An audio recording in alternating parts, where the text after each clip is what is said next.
shepherd. परमेश्वर हमारा चरवाहा है। When David was tending to the sheep, nobody was there to tell David what it feels like to be led of the Lord. और जब दाऊद भेड़ों को चरा रहा था तब कोई भी नहीं था वहां पे उसे बताने के लिए कैसे परमेश्वर जब चलाता है कैसा महसूस होता है। Word of God says that David talks about the Lord and says, the Lord teaches me by his hand. और दाऊद कहता है कि परमेश्वर अपने हाथों से मुझे सिखाता है। It means by his touch. David found out the touch of the Lord in the silence. और दाऊद कहता है कि वो परमेश्वर को पहचाना, परमेश्वर के छूने से वो परमेश्वर को पहचान पाया। He knew the touch, the personal presence of God. उसने परमेश्वर की व्यक्तिगत उपस्थिति को वहां पे महसूस किया। I often wonder how did he recognize it, because he was always in the field. मैं चकित होती हूँ इस बात को जानकर कि कैसे वो इस बात को पहचान सकता है जबकि वो हर समय मैदान में हो या खेतों में हुआ करता था। He wasn't a scholar. कोई बहुत अच्छा विद्यार्थी नहीं था। He was just a shepherd boy, a teens, just like these kids. वो केवल एक चरवाहा था, एक जवान व्यक्ति था। I believe sometimes he would play a tune in his harp and he would feel the presence of the Lord coming on some kind of tune sometimes. और वो जब अपने बाजे को बजाता था तो वो कई बार परमेश्वर की उपस्थिति को महसूस करता था।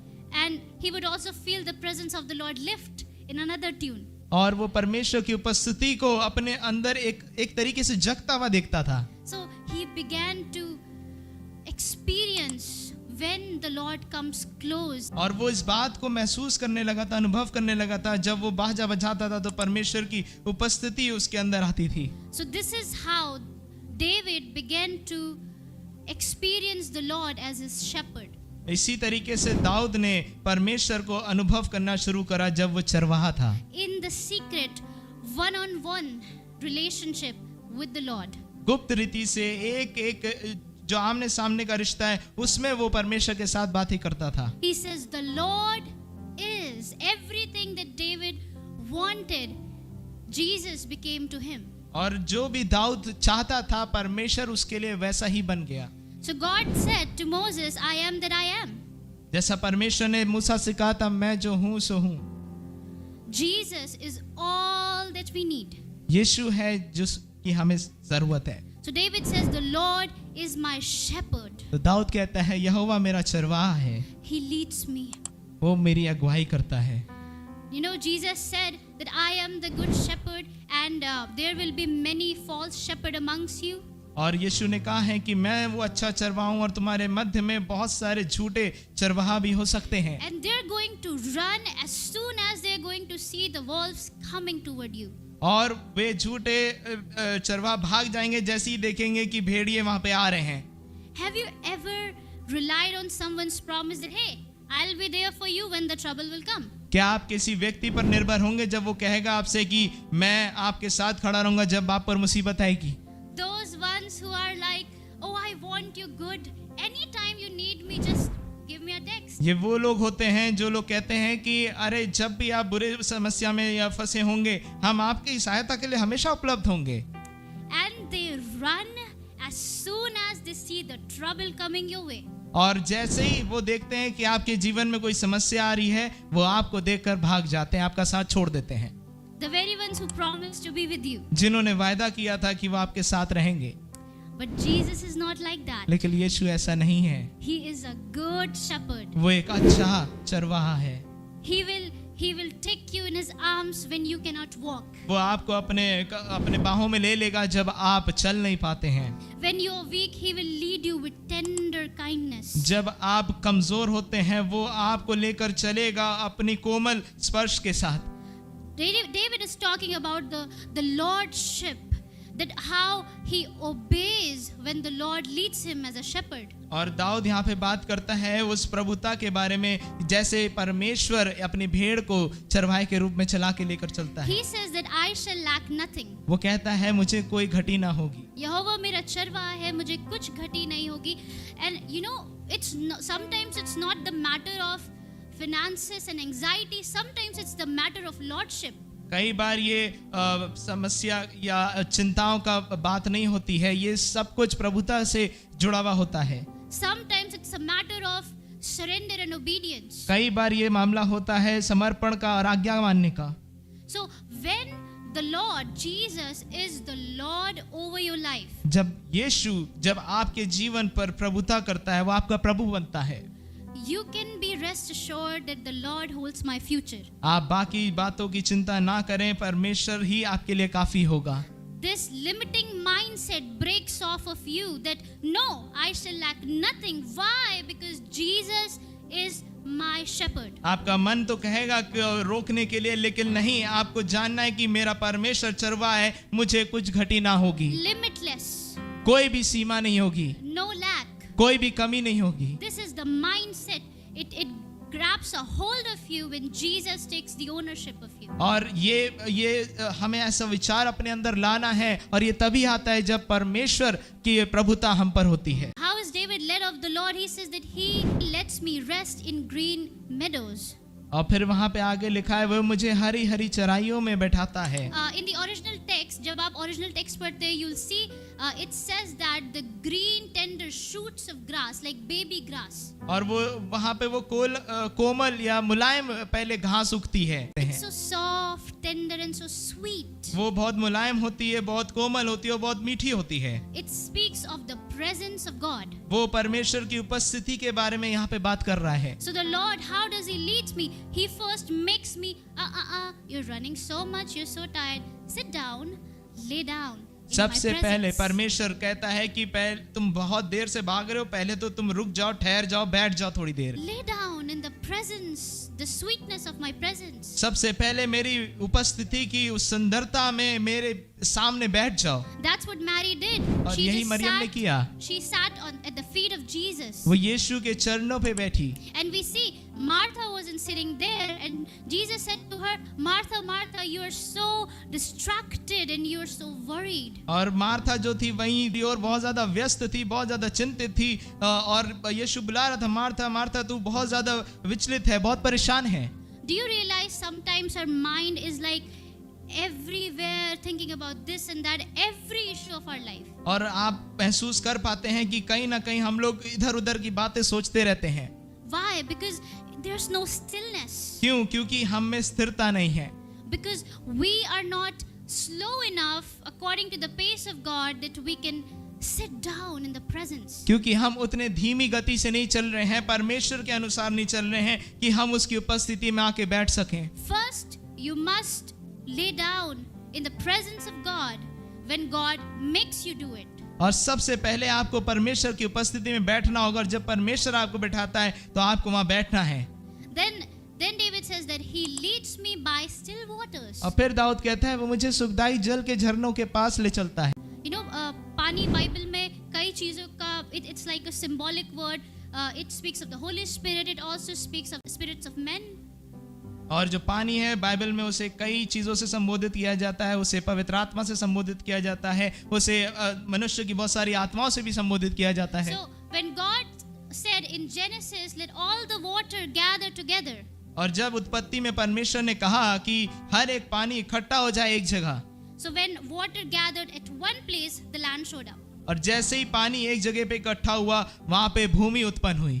So once you are in the presence, your mind that is wandering everywhere, it comes to that stillness and clarity comes. और जब आप इधर उधर भटके होते हैं, बहुत सारी चीजें दिमाग में चल रही होती हैं, और जब परमेश्वर वहां पे आपको इकट्ठा करता है तो आप एक रिलैक्स मोड में आ जाते हैं। So you stand on the solid rock, आप फिर Jesus. वहां पर एक मजबूत चट्टान पर खड़े होते हैं जो कि यीशु है। No confusion, nothing that is distracting you from the Lord. You're just still and you're knowing He is my God. और कोई संदेह नहीं आता है, और फिर आप उसमें पहचान पाते हैं कि यीशु ही मेरा प्रभु है। That's how the Lord leads David, and then He restores his soul. और ऐसे ही परमेश्वर ने दाऊद की अगुवाई करी और फिर वो प्राणों को पुनर्स्थापित करता है। You know, our emotions, our mental health, our so many things in mind, He begins to restore it. The healing begins to take place in the presence. और उस उपस्थिति में वो चंगाइयां होने लगती है, हमारी भावनाओं में, हमारे मानसिक जो विचार हैं उनमें परमेश्वर चंगाई को लाने शुरू कर देता है। If Jesus can't have our time, He will never have our life. अगर यीशु हमारे समय को नहीं पा सकता तो हम अपना जीवन भी उसको नहीं दे पाएंगे। Then He guides guides me along the path of righteousness for his name's sake. वे मेरी जी में जी ले आता है। वो मुझे धर्म के मार्ग पर ले चलता है. The path of righteousness वो एक विजय का मार्ग है. जैसे as we sang, it's the path of victory. और वो विजय का एक मार्ग है। और वो अपने नाम को he brings glory to his own name. और उसके नाम को वो महिमा लेकर आता है। Even when I walk through the darkest valley, I will not be afraid, for you are close beside me. चाहे मैं घोर अंधकार से भरी हुई तराई में होकर चलूं तो भी हानि से ना डरूंगा, क्योंकि तू मेरे साथ रहता है। The God of the mountain is the God of the valley. जो परमेश्वर पर्वतों का है वो उस तराई का भी परमेश्वर है। शायद एक टाइम पे हम बहुत ऊंचाई में थे और कभी-कभी हमें ऐसा लगता है हम अपनी लाइफ के इस सिचुएशन में आ गए कि हर एक बुरी खबर, everything is just bringing you down. There's darkness, आसपास आप किसी को नहीं देख सकते and you're just by yourself, आप अकेले हो. There, God is beside you. ये वो जगह है just like Gethsemane. जब Jesus Gethsemane में था, it's like olive press. Valley is what makes you or break you. Valley वो जगह है जहाँ पर या तो आप टूट जाते हैं या फिर आप परमेश्वर की आइडेंटिटी में वो इंसान बनते हैं जो परमेश्वर ने आपको होने के लिए बुलाया है. So in the valley, अगर आप परमेश्वर के साथ faithful रहते, it says that I will not be afraid, for you're close to me. You prepare a feast for me in the presence of my enemies. So basically, in the valley, जब enemies, everyone is surrounding you, there is a table in the midst. जब सब ने आपको घेर रखा होगा, वहां पे आपके बीच में एक मेज बिछी होगी।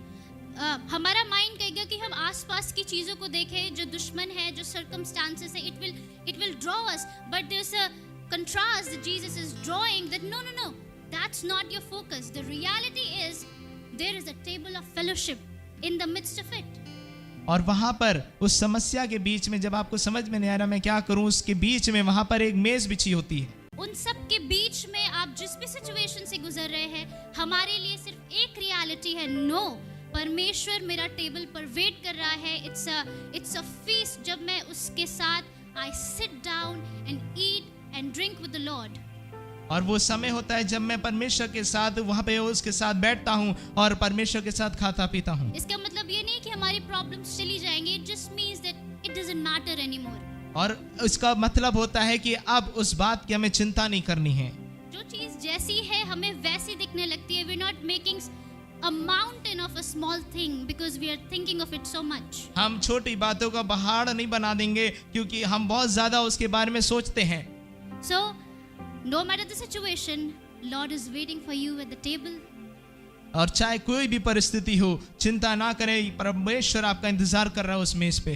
तो उस वैली में जब आप प्रभु को अलाउ करते हैं that he can lead you, there's so much oil that is produced when you're pressed in the valley. और जब आप उस तराई में दबाए जाते हैं, आपका सताव होता है, तो बहुत सारा तेल वहां से उस समय उत्पन्न होता है. David says that you honor me by anointing my head with oil. और दाऊद कहता है कि परमेश्वर तू मेरा आदर करता है, मेरे सिर पर तेल मल कर. My cup overflows. मेरा प्यारा उमड़ता है. If you feast with Jesus, you shall never lack the anointing. अगर आप यीशु के साथ भोजन करते हैं, आप कभी भी अभिषेक की कमी को महसूस नहीं करेंगे. You want the anointing? Jesus is the anointed one. आप अभिषेक चाहते हैं, यीशु ही वो अभिषिक्त जन है. Don't run after the I want the anointing. No. You want the anointed one. आप अभिषेक के पीछे ना भागे, आपको उस अभिषिक्त जन की जरूरत है. Not the hands. We want the person of Jesus. हमें वो हाथ ही नहीं, केवल हमें वो मसीह का मनुष्य चाहिए है.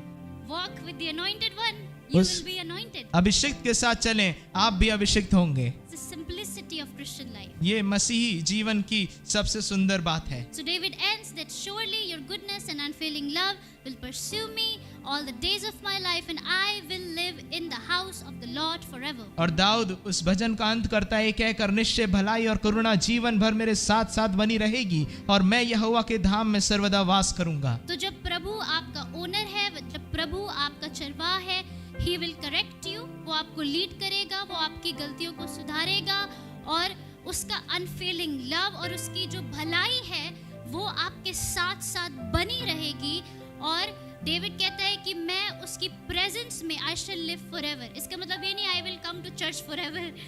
It means yes it's church, but उसकी प्रेजेंस सिर्फ उसके घर तक सीमित नहीं है। You will become someone who will walk in the presence of God everywhere you go. आप एक ऐसे व्यक्ति बन जाएंगे जिसमें परमेश्वर की उपस्थिति हमेशा चलती फिरती है और आप जहां जाएंगे वो उपस्थिति भी जाएगी। You know why some revivals come, why some people make history? Because someone's cup was running over. क्यों बेदारियां आती हैं, क्यों कोई व्यक्ति इतना ज्यादा अभिषिक्त होता है? क्योंकि वहां पे उनका प्याला, उनका कटोरा भरा हुआ होता है। So when you see a Gethsemane and everything is crushing you down, choose the path of Jesus. He knows only one thing. Father, here I am. और जब आप गत्सेमने में हो या समस्या के बीच में हो, आप एक ही बात को चुने, यीशु को कहें, पिता को कहें, पिता मैं हूं यहाँ। Practice to just show up and be faithful. Just sit at the table. Jesus will feed you. और उस मेज के पास बैठे, यीशु के पास बैठे, यीशु आपको खिलाएगा। You will never run out of anointing and power. आप कभी भी अभिषेक और सामर्थ की कमी को महसूस नहीं करेंगे। It's the love that overflows with power. वो प्रेम है जो उस अभिषेक को और सामर्थ को बहाता है। Amen. Amen. Let's just say, God, lead me. हम कहें मिलकर, परमेश्वर मेरी अगुवाई कर, I surrender. मैं समर्पित करता हूँ, I need you, Jesus. मुझे यीशु आपकी जरूरत है। Amen. Jesus, Amen. we love you. If this message has blessed you, I want you to comment down below how this has blessed you and spoken to you. And you can consider subscribing my channel for more spirit-filled content and teachings that will help you walk with the Lord and grow closer to Him. And do share this with your loved ones. Don't forget to click the bell icon to not miss my upcoming videos. Do like and subscribe. God bless you.